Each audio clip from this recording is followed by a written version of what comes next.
Yemen. A land shrouded in ancient history, breathtaking landscapes, and a rich cultural tapestry. Yet today, this nation is synonymous with unimaginable suffering, a stark reminder of humanity's capacity for destruction. A brutal civil war rages, its flames fueled by internal divisions and external interference. But amidst the chaos, a crucial question emerges. Who speaks for Yemen? We must move beyond the headlines, beyond the statistics, and confront the human face of this forgotten war. To comprehend the current crisis engulfing Yemen, one must journey back in time, delving into the rugged northern highlands, the heartland of the Houthi movement. The Houthis, known officially as Ansar Allah, partisans of God, trace their roots to the Zaidi Shia sect of Islam, a minority group historically concentrated in Yemen's northern Sada province. This mountainous region, with its deep-seated tribal traditions and fierce independence, became a breeding ground for dissent against what the Houthis perceived as marginalization and discrimination by the central government. Led by Hussein Badreddin al-Houthi, a charismatic and fiercely independent cleric, the movement gained momentum, challenging the government's authority and demanding greater autonomy for the Zaidi community. A series of military campaigns were launched against the group, further inflaming tensions and pushing the Houthis towards armed rebellion. The year 2004 marked a turning point in Yemen's history, a descent into a conflict that continues to plague the nation today. It was the year the Yemeni government, led by President Ali Abdullah Saleh, launched its first major offensive against the Houthi rebels in their northern stronghold of Saada province. The Houthis, despite being outgunned and outmanned, proved to be tenacious fighters, adept at guerrilla warfare in the rugged mountainous terrain of northern Yemen. The Yemeni government, backed by Saudi Arabia and the United States, accused the Houthis of being proxies of Iran, a charge the group vehemently denied. By the time the Arab Spring uprisings swept across the Middle East and North Africa in 2011, the Houthis were a force to be reckoned with, poised to exploit the growing chaos and instability that gripped Yemen. Each successive war further radicalized the Houthis, solidifying their anti-government stance and fueling their ambition to reshape Yemen's political landscape. The Arab Spring, which toppled long-standing dictatorships across the Arab world, arrived in Yemen like a tempest, shattering the nation's fragile political order. President Ali Abdullah Saleh, once considered an indispensable ally by the West in the fight against terrorism, found himself clinging to power as protests erupted across the country. In the midst of this turmoil, the Houthis, battle-hardened and with a deep well of resentment towards the government, seized the opportunity to expand their influence.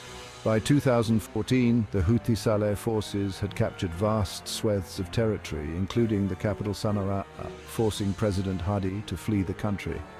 The Saudi-led coalition, backed by the United States and other Western powers, aimed to restore President Hadi to power and counter what it perceived as growing Iranian influence in Yemen.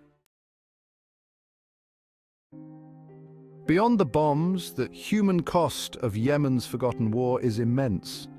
Years of relentless bombardment, ground fighting, and economic blockade have created one of the world's worst humanitarian crises. Food insecurity is rampant, with the United Nations estimating that over 17 million people are grappling with hunger, many on the brink of famine. The healthcare system, already fragile before the war, has collapsed, leaving millions vulnerable to preventable diseases. Children, the most vulnerable victims of this conflict, bear the scars of war both physically and emotionally. The conflict has also triggered a massive displacement crisis, uprooting millions from their homes and forcing them to seek refuge in overcrowded camps or bombed-out cities. To truly grasp the complexity of Yemen's conflict, one needs to look beyond its borders and delve into the intricate web of regional and international interests at play. The war in Yemen is not simply an internal struggle for power, it has become a proxy battleground for regional rivals Saudi Arabia and Iran, each seeking to advance its own geopolitical agenda. Saudi Arabia, the dominant Sunni power in the Arabian Peninsula, views the Houthi movement as an Iranian proxy, a threat to its national security and a destabilizing force in its backyard.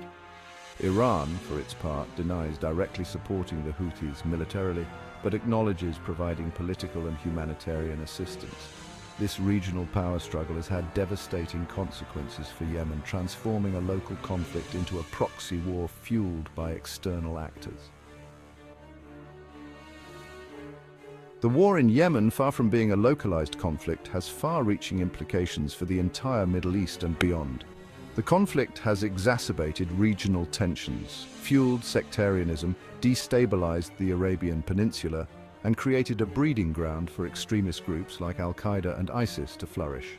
The Saudi-led intervention in Yemen, with its devastating air campaign and naval blockade, has drawn widespread international condemnation for its toll on civilians and its contribution to the humanitarian crisis.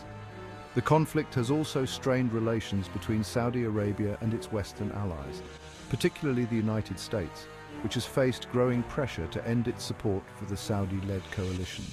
The Bab al-Mandab Strait, a vital waterway for global trade, has become increasingly dangerous due to the presence of Houthi missiles and mines, raising concerns about potential disruptions to global supply chains. Despite the seemingly intractable nature of Yemen's conflict, glimmers of hope for peace have emerged in recent years. International pressure on the warring parties to engage in dialogue, coupled with fatigue from the protracted war, has led to a series of ceasefire agreements and peace talks, albeit fragile and often short-lived. The United Nations, led by its Special Envoy for Yemen, has played a crucial role in mediating between the warring parties and pushing for a political solution to the conflict. One significant breakthrough came in April 2022, with the announcement of a UN-brokered 2-month nationwide truce between the Yemeni government and the Houthis. While the truce eventually expired in October 2022, it provided a much-needed respite from the violence and demonstrated the potential for dialogue and compromise. The tragedy unfolding in Yemen is a stark reminder that indifference is not an option. We cannot stand idly by as millions of innocent lives hang in the balance. We must demand an end to the violence, an end to the suffering, and a commitment to a just and lasting peace in Yemen. First and foremost, we must amplify the voices of the Yemeni people, those most affected by this brutal conflict. Their stories of resilience, their pleas for peace, their hopes for a better future must be heard on the global stage. Finally, we must demand that our elected officials prioritize diplomacy and peaceful solutions. The crisis in Yemen might seem overwhelming, a distant tragedy unfolding on the other side of the world, but it's in these moments when the world feels darkest that our collective action matters most. Stay informed about the situation in Yemen, read articles, watch documentaries, follow reputable news sources and humanitarian organizations working on the ground. Support organizations providing vital humanitarian assistance to the people of Yemen. Contact your elected officials and urge them to prioritize diplomacy and peaceful solutions to the conflict. Together, we can amplify the voices of the Yemeni people, demand an end to the violence, and work towards a just and lasting peace. Unlock the secrets of the world and make your dreams come true with our channel. We'll guide you through the most incredible destinations and share our expert advice for your next adventure. Don't miss out on any of our thrilling videos. Hit that subscribe button and turn on notifications. And when you're ready to embark on your own journey, use our affiliate link in the description to book your trip. By doing so, you'll not only save money, but also support our channel and help us continue bringing you the best travel content. Let's explore the world together.